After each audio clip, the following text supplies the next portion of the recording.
with that, let's move to question number 21. How would you ensure program benefits are transitioned to operations and sustained after program closure?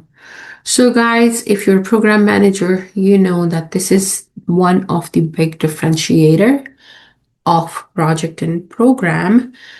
As project, if is delivered on time, on schedule, on budget, could be considered a success, whereas the program, by just delivering on time, on budget, is not enough unless the benefits of that program are transitioned to operations successfully and sustained. So this makes it a very important program manager interview question.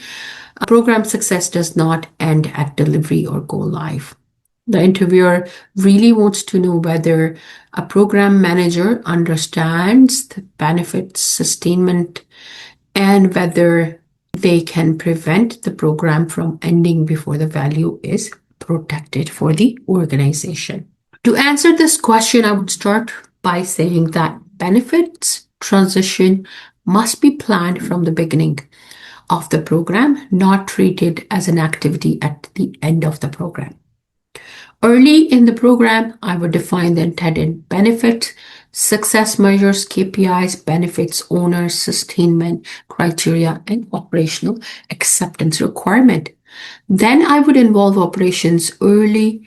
Operation team should not be surprised at the handover.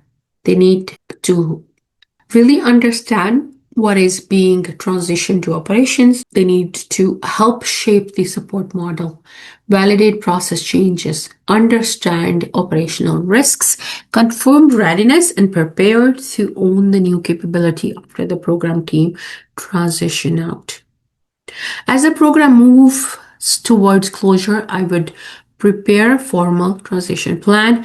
This includes process documentation, training materials, system ownership, unresolved risks, open issues, support procedures, operational controls, reporting expectations, and knowledge transfer.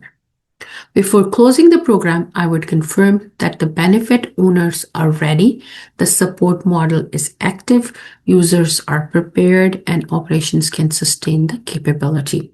I would also use hypercare to monitor adoption, support tickets, defects, user feedback, and benefit indicators.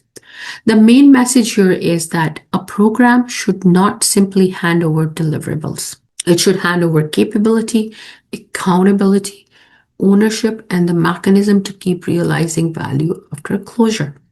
With that, let's look at the next question.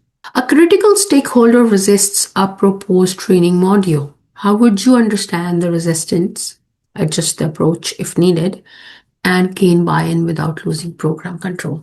The question here is testing whether I can handle resistance without becoming defensive.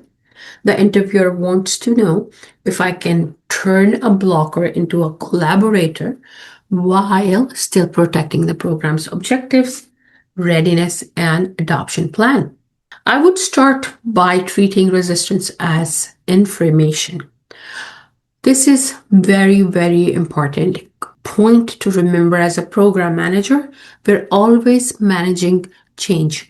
Anytime there is a program and a program has an end date, and it always brings change. So when you are handing over change to operations, sometimes there is resistance. So we should never treat this as resistance. Even in my program, I don't even call these people resistant employees or resistors.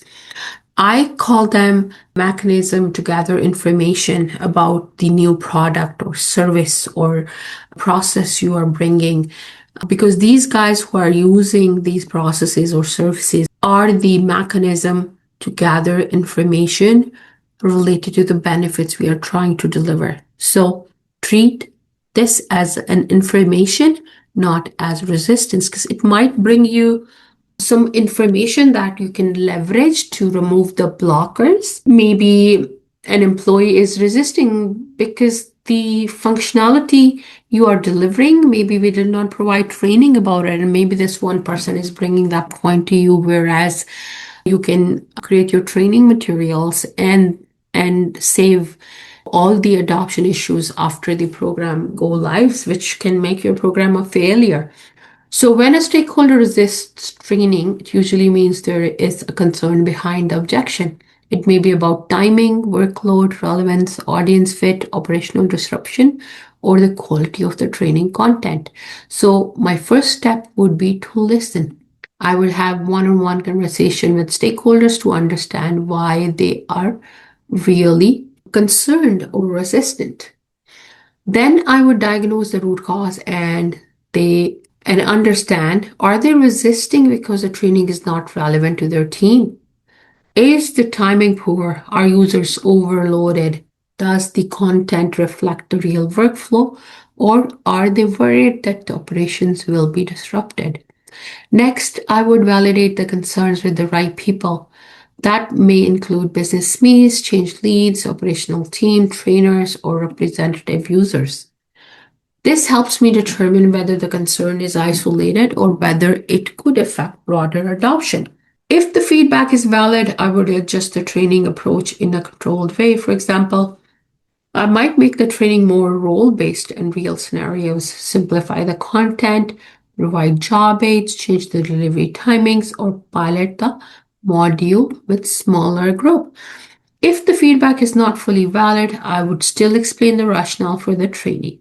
I would connect it back to readiness, adoption, benefit realization, and operational stability. The stakeholder needs to understand the risk of not preparing users properly. I would also be careful not to change the program for every objection.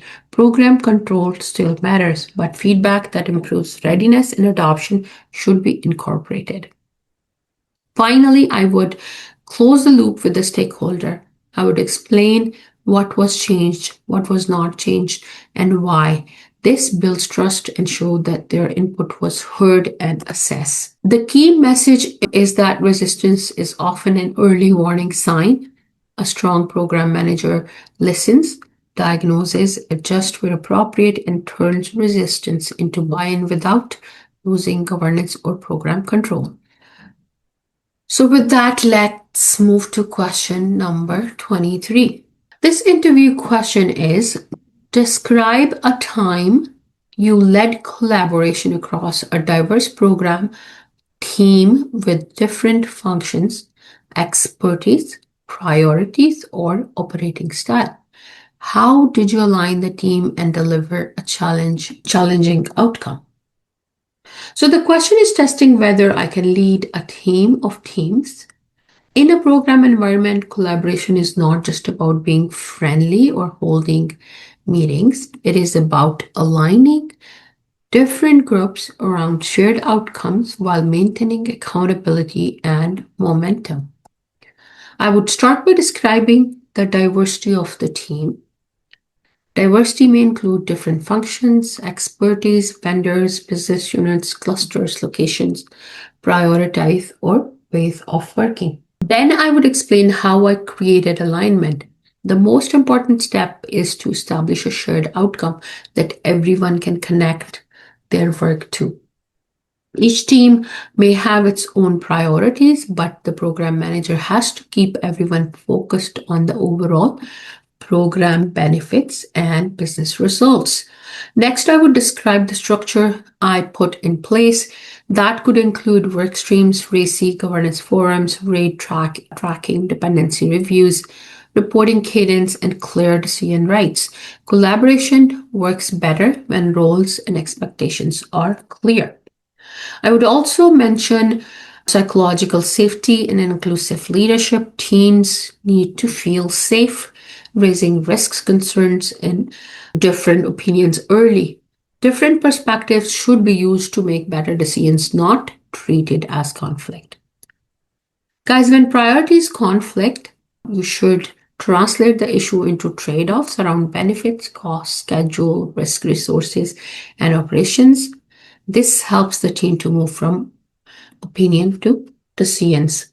Finally, As a program manager, I would show measurable results, for example, faster decisions, reduced dependency delays, better stakeholder alignment, improved adoption, or delivery of the intended outcomes. The key message is that collaboration in a program requires both people leadership and structure. A program manager creates the environment where diverse teams can work together, stay accountable, and deliver measurable value. With that, let's move to the next question. How would you build repo with users, empower users, capture their feedback, and convert it into a controlled, benefit driven program improvement? This question is testing whether I can build trust with people most affected by the program. Users and power users are important because they often identify adoption barriers, process gaps, usability issues, and operational concerns before leadership sees them.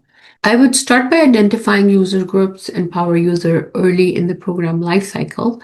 These may include frequent users, operational leads, super users, pilot users, or people who present different departments, regions, or roles. Then I would create structured engagement channels. This includes demos, working groups, pilots, office hours, surveys, feedback sessions, or post-release reviews. The goal is to make feedback consistent and visible, not random or informal. When feedback comes in, I would not treat every comment the same way. I would categorize it. A process issue may become a backlog item. A knowledge gap may require training content or a job aid. A system defect may go into the defect log. An enhancement request may be considered for a future release. And if something is out of scope, I would communicate that clearly. Next, I would prioritize feedback based on impact, adoption risk, benefit value, urgency, dependencies, effort, and scope impact. If the feedback affects scope, budget, schedule, risk, or benefits, I would route it through the appropriate change control or governance process. The most important part is closing the loop. I would communicate what changed, what is planned, what is deferred, and what is not in scope. This builds trust because users can see that their feedback was heard and assessed, even if every request is not accepted. So the key message here is that rapport is built through listening, structure, transparency, and follow through. Power users become stronger partners when they see that feedback is handled fairly and connected to adoption, benefits, and program value. Let's move to the question number 25. So this is, guys, the last question in this session today. So let's start. You identify a knowledge gap within a team that is affecting stakeholder interactions. How would you diagnose the gap and design targeted training that improves team performance and stakeholder engagement? This question is testing whether I can diagnose the real problem before jumping to training. A weak answer would be I would schedule a training session, but not every performance issue is training issue. I would start by confirming whether this issue is actually knowledge gap. Sometimes the real problem is unclear. Unclear roles, weak processes, system confusion, poor handoff, lack of decision rights, or inconsistent communication even. So I would look at evidence. I would review stakeholder complaints, support tickets, repeated questions, errors, rework, missed handoffs, meeting feedback, and performance trends. Then I would speak with the team and stakeholders to understand the gap more precisely. I would ask, what are team members struggling to explain? Where are stakeholders losing confidence? Is the issue process knowledge, communication style, role clarity, or system understanding? Once the root cause is clear, I would design targeted training.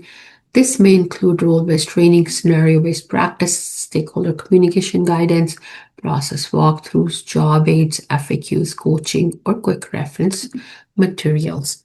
I would also validate the training with SMEs and representative users before a rollout. The content should be accurate, practical, and directly connected to real stakeholder interaction problems. After the training, I would measure impact. I would look for fewer issues, faster handoffs, improved stakeholders' feedback, reduced work, increased confidence, and better adoption. The key message here is that targeted training should close a real capability gap.